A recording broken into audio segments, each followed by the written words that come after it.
so that's an appropriate strategy for there. But you can't take these ecological building strategies and just plop them on, which is important for Hawaii because we have so many microclimates that something that's going to be good at the beach is not necessarily going to be good up in the mountains. And we want to make the appropriate building strategy for each of one of those places so the houses are comfortable and easy to live in. Absolutely. And interestingly enough, you had mentioned metal, like metal roofs and how they can be recycled. And that's pretty fascinating in and of itself. Metals, you know, having spent a good deal of my life doing welding, and I still do metal sculpture, it's a material that I'm intrigued with. But one of the reasons why we like to recommend metal roofs is they're very durable. They have a very long lifespan. They are more expensive in the beginning, but what happens is those roofs last a long time. So over the length of their lifetime, the cost is actually lower than a lot of other building materials.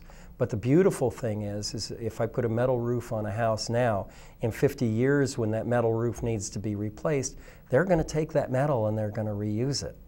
And so that's an ecological strategy that's brilliant. What we don't want to do is we don't want to be building buildings out of building materials that when they need to be replenished or replaced, that the material goes into the landfill. It's a little of this cradle to cradle. We want to really know where the materials come from and where they're going to go when we're done with them. And for us as designers, we're looking at the lifespan of the building. Yeah. And we've touched on this a little bit. Sustainable, healthy eco-materials and systems are being developed and improved faster than any other area of construction. You mentioned the American clay. What are some of the other examples of that? There's paperless drywall. Paperless drywall is a good one. There's so many of them. You know, they're always new materials being developed and refined. Yeah. And actually, one of the things we've discovered in specifying and using these materials in building is that the people who are manufacturing some of these materials are developing them so quickly. One of my favorite cases in point is we were specifying a rubber padding, sound insulation padding that's made from 100% post-consumer waste. So this is rubber that doesn't need to go into the landfill anymore. And then the adhesive for it, the first round, the adhesive for it was what we call low VOC, low volatile organic compound. That means it smells a little bit and it off-gases a little bit. But by the time the supplier actually delivered the material, it was to the third version of the adhesive, and now it was even stronger, and it was a no VOC. There are absolutely no fumes. So you're not smelling anything. Even when the applier is applying it, he's not wearing a dust mask or a mask.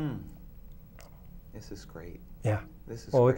It's not just good for the building. It's also good for the people that are working on it. It's good for the people who inhabit it.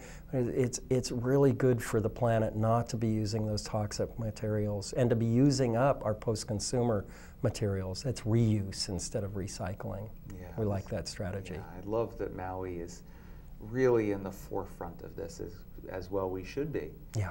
And that brings it back around to something that I think is, something else, is that you've said that indigenous architecture is beyond LEED. What you're saying is that actually indigenous architecture is beyond that, anything with that, and that ultimately the high end loops back to the indigenous people.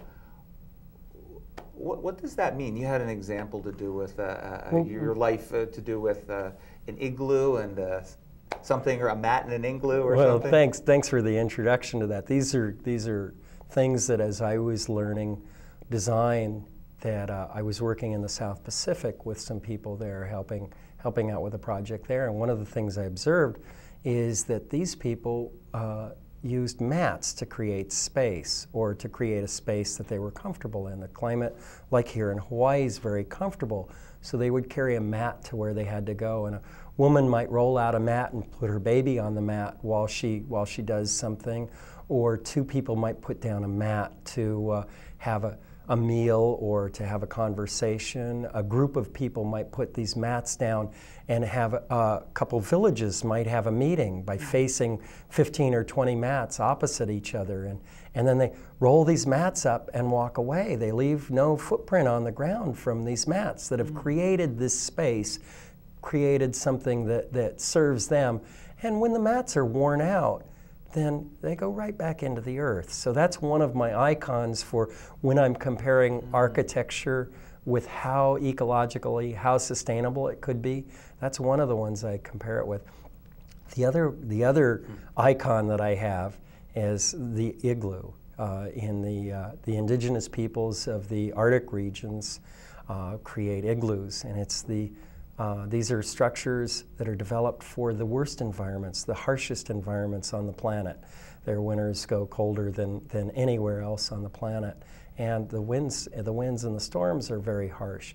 And they build these out of a material right on the footprint of the building they're building. They cut it right out right there, and then they stack them up, and they have this structure that they live in through this harsh winter. And then the beautiful thing is, in the spring, these structures return to drinking water. And so those are two of the icons I have for extremely sustainable building strategies. And I compare pretty much everything else we're doing with those two strategies. So those are your benchmark. That's how you gauge, and that's wonderful. Yeah. Where did you go to school? I actually studied architecture at a few different places. I studied at SCIARC, Southern California Institute of Architecture. It's an leading edge architecture institute in Los Angeles, and I was there in the late 70s, early 80s, and we were kind of on the forefront of design. We were the new kids. We were the young Turks out there doing crazy stuff that the other schools and sometimes the other architects were shaking their heads at, and that was a really fun time to be there. I also studied a little bit of construction management at UCLA. They have a program there where I took a few classes in that, and then I have my degree in architecture right here at the University of Hawaii at Manoa, the School of Architecture there. And you have family. I mean, you go back a long way in Hawaii. Well, not so long for me. I grew up in Los Angeles, but I do have family, about 3 generations of family on Kauai. Yeah. We have a little farm/garden there, and my family there, and also family on Oahu. Same root family as the family on Kauai, all my blood relatives, and happy to be living here in Hawaii where I have such good family here. Yeah, it's wonderful. Yeah. And what's next for you? What's next? You know, I'm working right now on designing some eco-friendly, affordable, modular housing for here in Maui. I feel like that's the forefront. There's a lot of people who are ready for this. There's some people who are in need of it. They need dignified housing that's affordable, and I think we can do that, and I think we can do that in an eco-friendly way. I'll probably check my website for some of that stuff. Wonderful, wonderful. Well, I thank you so much for being on the show. It's just, it's very exciting, like I said, to have somebody doing what you're doing. So, very grateful. Thank you. Thank you, Steve. And I also want to thank our sponsors for this show. 2 wonderful sponsors. Michael Bailey. Michael Bailey of Bamboo Maui Incorporated. Maui's eco-supplier of sustainable flooring, including bamboo, cork, and hardwood flooring and woods. Located at 1878 Willipah Loop.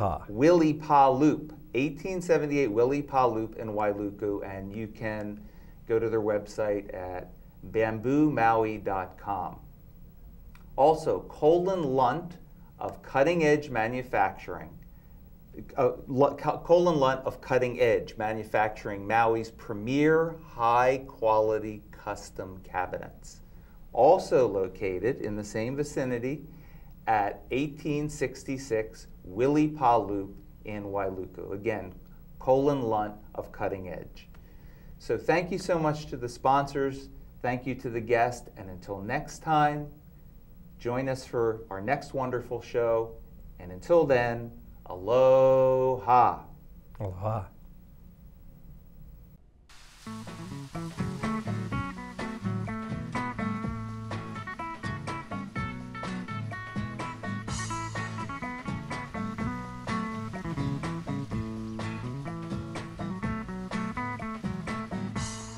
crazy, but I'm never giving up my dreams. No matter how far away they seem, maybe crazy